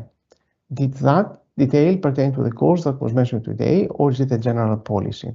Are proposals that involve research as a part of the proposal, but clearly geared towards development of a product, digital, and on a technological readiness level of 4, maybe also not prioritized?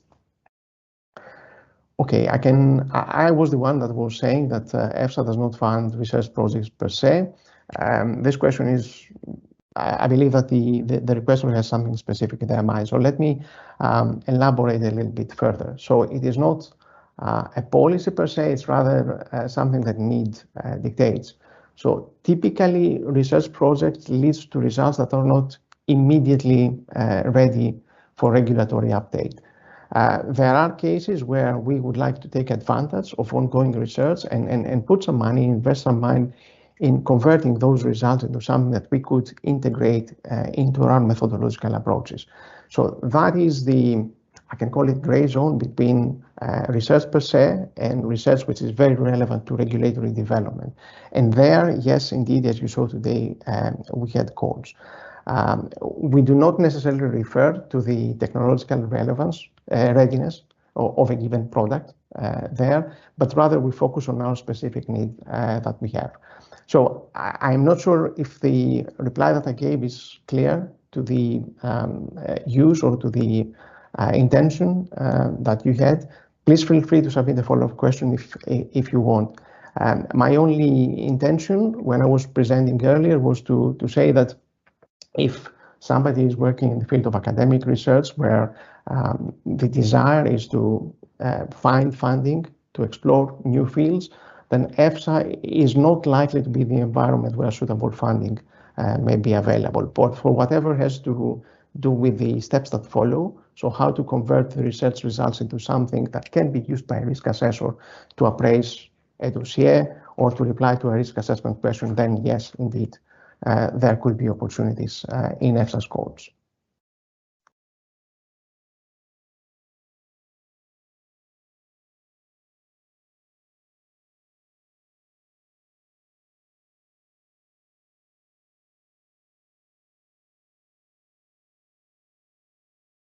I'm pausing for a bit just to see. And I'm very happy to see that I managed to reply. Thank you. Thank you for the clarification.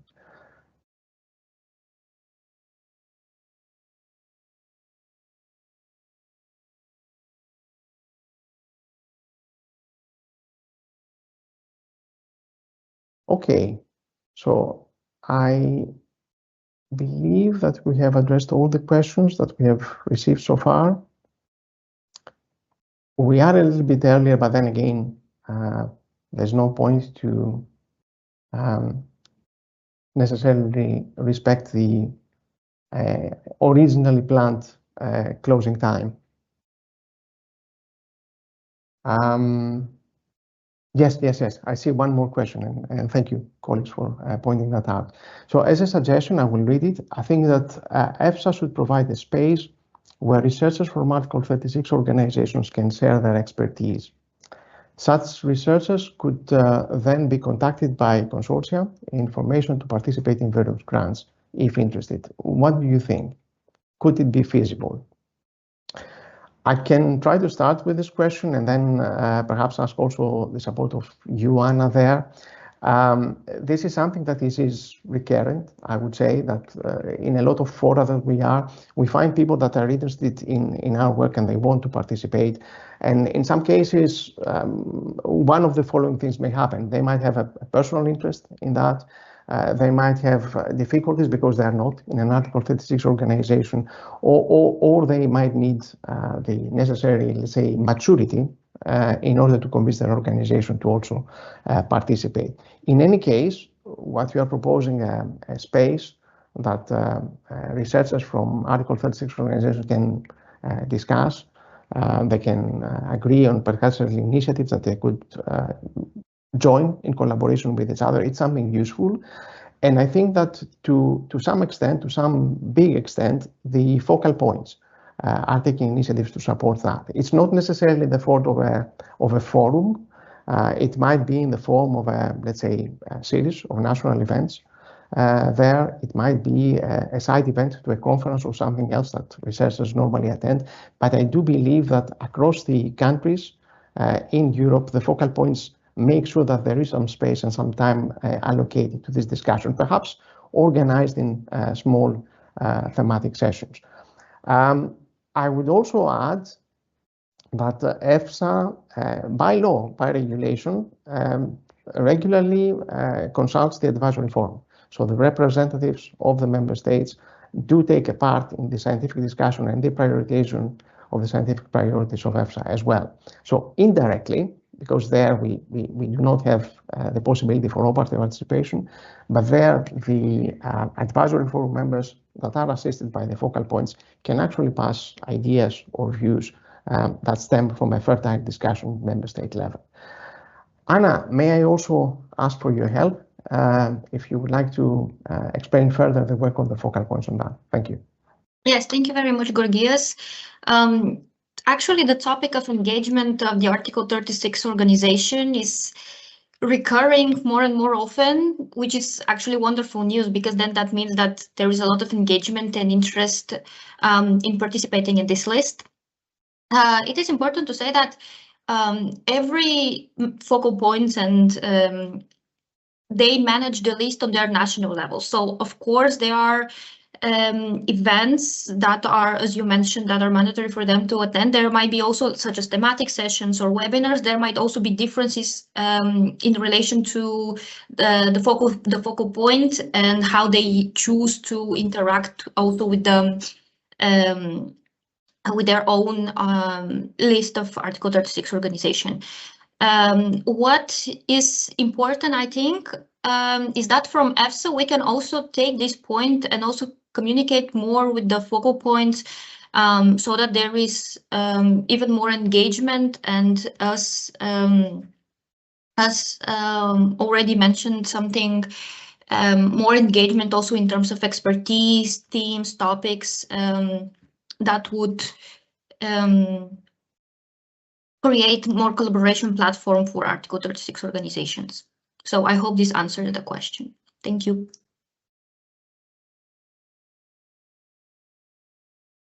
Thank you very much, Anna.